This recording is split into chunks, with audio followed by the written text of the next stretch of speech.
Imagine a time where you were being taught something new.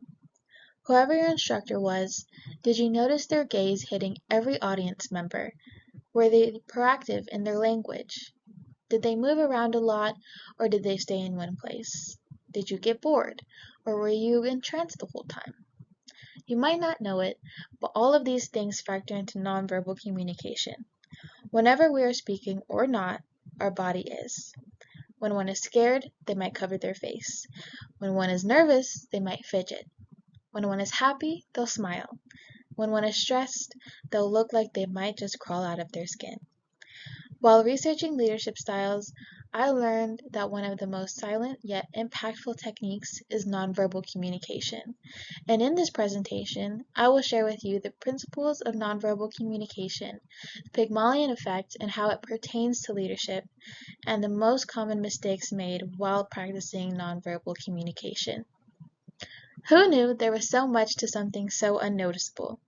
I bet there have been so many times throughout your life while you were practicing nonverbal communication and didn't even know it. So let's go over what it is exactly. As stated in the Corsini Encyclopedia of Psychology and Behavioral Science, it is emphasized that eye contact, attentive listening, gestures, and facial expressions, along with congruence, are major components of nonverbal communication. The nonverbal side of communication has a greater impact on how we think about others and relate to them. Eye contact equals attentiveness, importance, and understanding. With listening, the minute you stop listening to someone, or vice versa, is the minute you stop communicating. With gestures, it's important to know what over-gesturing or under-gesturing pertains to.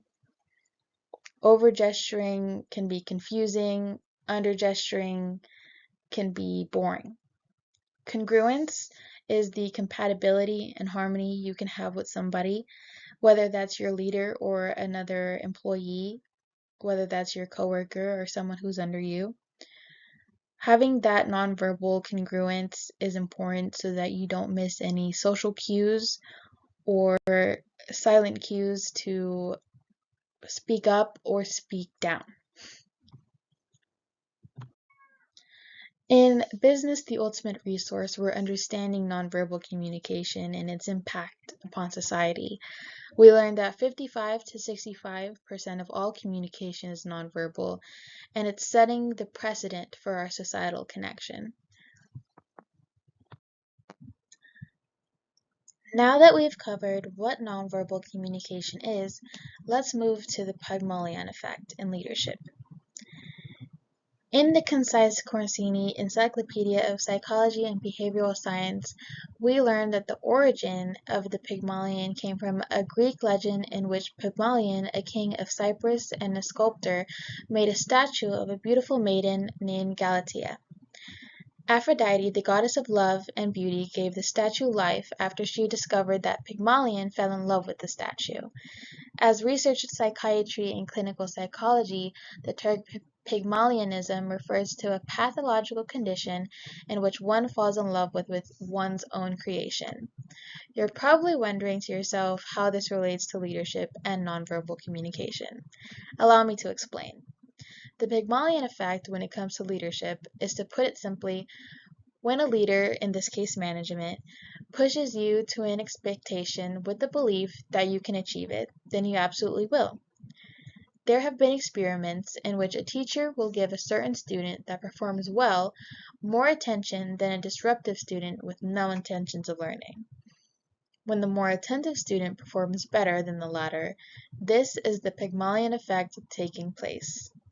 This then goes into the self-fulfilling prophecy the pupil reaches because the teacher then acts on that expectation through such social interaction, and that interaction causes the student to behave in a way that confirms the originally false but now true expectation.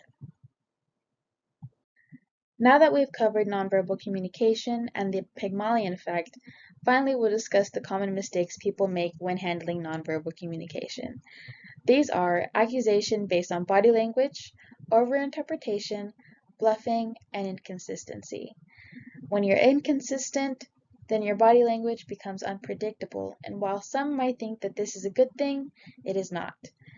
Accusation based on body language means that you're over-interpreting, and you shouldn't be, because that is dangerous. Bluffing means that you're trying to be something that you're not, and the more that you do is more apparent that you are. As we wrap up, I want you to remember what we learned about nonverbal communication, how it shapes your everyday life, and how to avoid using it incorrectly. I'll emphasize what Rochelle E. Goodrich once proclaimed: few realize how loud their expressions really are. Be kind with what you wordlessly say. Thank you.